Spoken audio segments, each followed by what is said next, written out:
What's up, everybody? I am batching out some sanding sticks right now, so I figured I would just record kind of my way of doing these. This is what I'm talking about here. I don't think my method is groundbreaking by any means, but there's a couple things that I like to do with mine.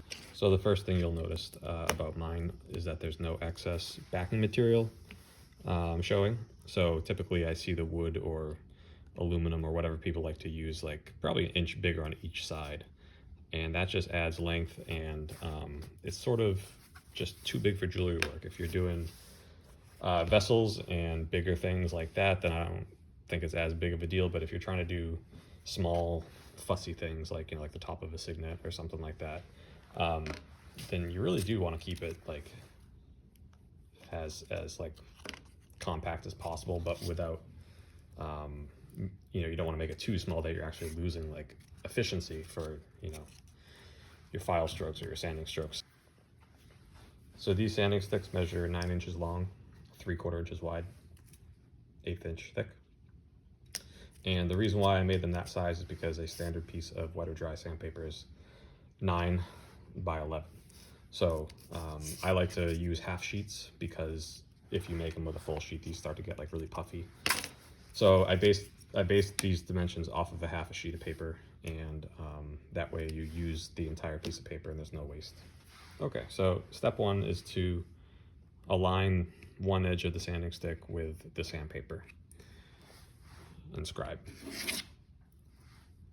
I'm using this carbide scribe. It's just under 45 degrees. So it's not super pointy, but you can use something pointier. You just have to use less pressure. So that's step one.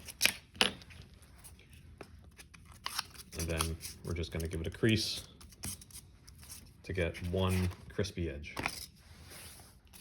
All right, so typically for the next step, all you do is you rotate it so it's up on edge like that, and you scribe like that. So this is where just like a really simple accessory comes into play. Sanding Stick Maker 3000. So all this is a piece of wood that was made from the same piece of wood as all these other pieces. So it's the same exact height, and that's important. And when you put this in, it can be sometimes tricky to find where that edge is, because otherwise you might score slightly at an angle like that, or just slightly messy. So what this does is it provides basically like a kickstand for this to stay perfectly upright, just like that. And that allows you to scribe,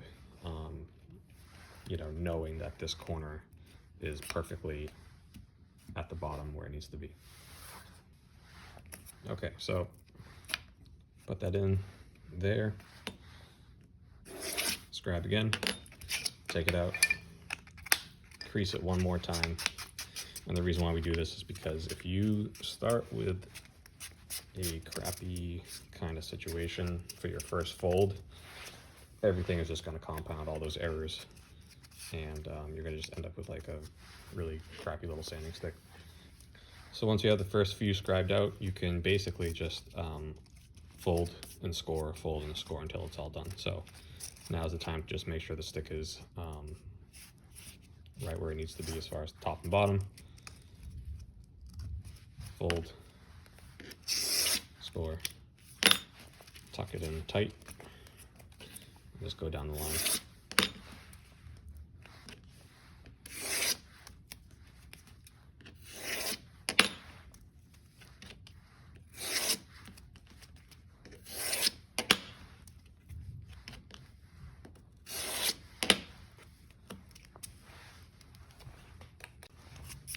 All right, so there is a nice tight sanding stick, and once you get it to the point where you want to wrap it up, you can use binder clips, or that's what I'm using right now, just to hold it while you tape it.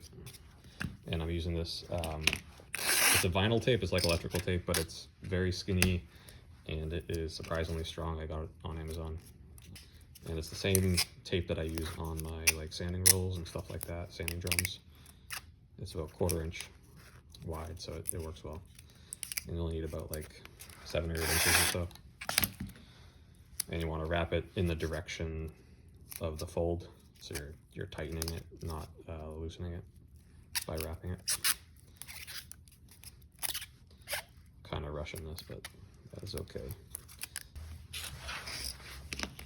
And that is basically it.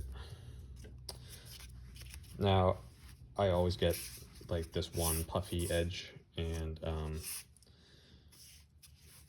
I don't know, I always seem to use it on something like not critical, and then save the nice one, the nice corners and the nice face for more fussy work.